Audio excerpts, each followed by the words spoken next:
आज शिरूर कासार तालुक्यातील हाजीपूर या गावी एक दुर्दैवी घटना घडलेली आहे.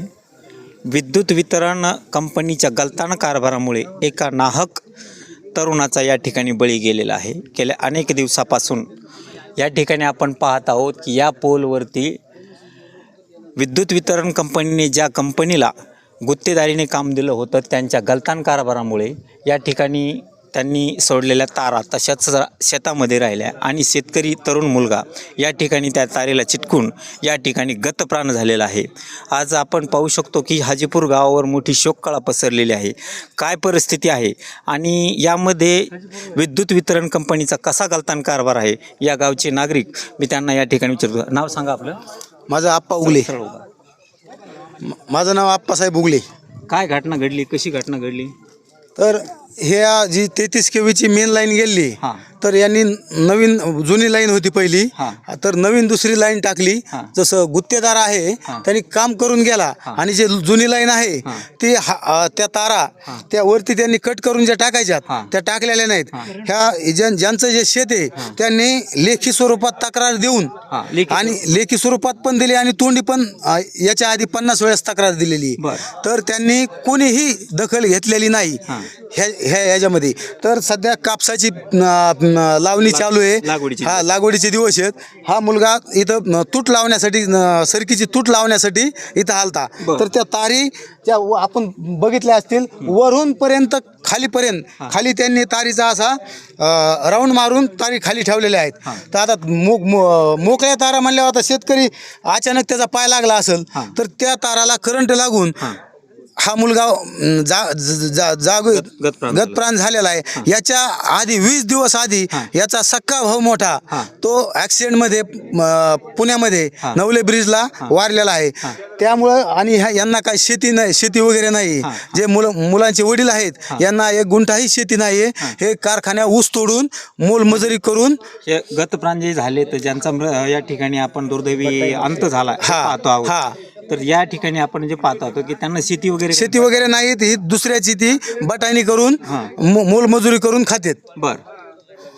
आणि अशी परिस्थिती आहे किंवा या ठिकाणी तुम्ही म्हणता की या ठिकाणी गलतान कारभार केलेला आहे. लेखी स्वरूपामध्ये बी तुम्ही या ठिकाणी निवेदन वगैरे दिलेले आहे.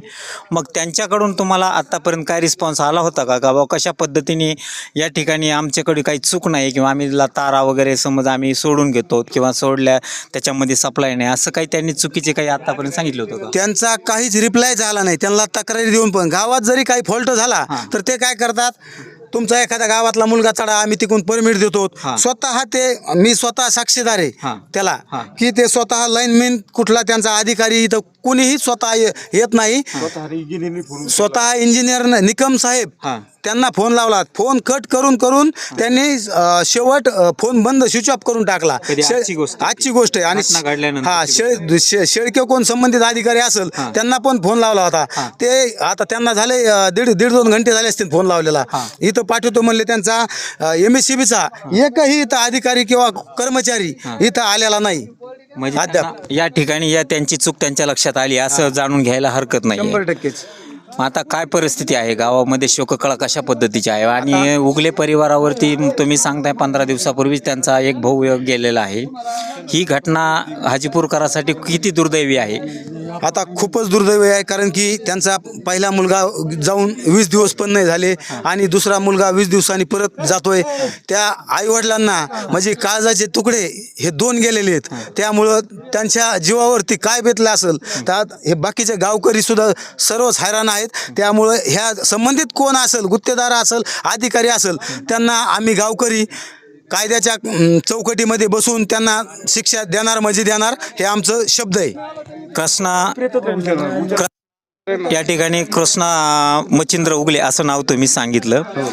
यांचं म्हणजे उदरनिर्वाहासाठी काय सोर्स आहे? त्यांना मुलं बाळ काय आहेत किंवा त्यांची वडिलाची स्थिती काय आहे? एकूण काय परिस्थिती? काहीच नाही. कृष्णाचं लग्न नव्हतं झाले आणि त्यांचा मोठा भाऊ जे गेलता त्याचं पण लग्न नाही झालेलं. ते दोघं पण मोलमजुरी करूनच खातेत. हा पण आपल्या लोकांची मोलमजुरीने कामाला जातो. एकूण किती भाऊ आहेत? ते एकूण 3 भाऊ आहेत. तर मोठा भाऊ त्यांचा पुण्याला असतो. तो पण मोलमजुरी करूनच खातो आणि तो मधला भाऊ पण पुण्यालाच होता.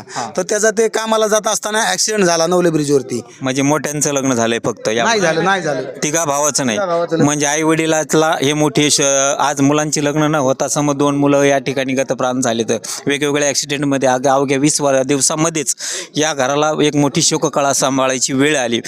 अगदी म्हणजे दुर्दैवी घटना ही त्यांना मोठी धक्का देऊन गेलेली आहे. आणि मग अशा परिस्थितीमध्ये काय समज आता केवळ मी म्हणतो हाजीपूरमध्ये उगले परिवारच नाही तर संपूर्ण हाजीपुरावरती ही शोककळा आहे. तर ही शोककळा कशा पद्धतीने समज या गावामध्ये तुम्हाला कोणी बोलेल का या वर्षात? बोला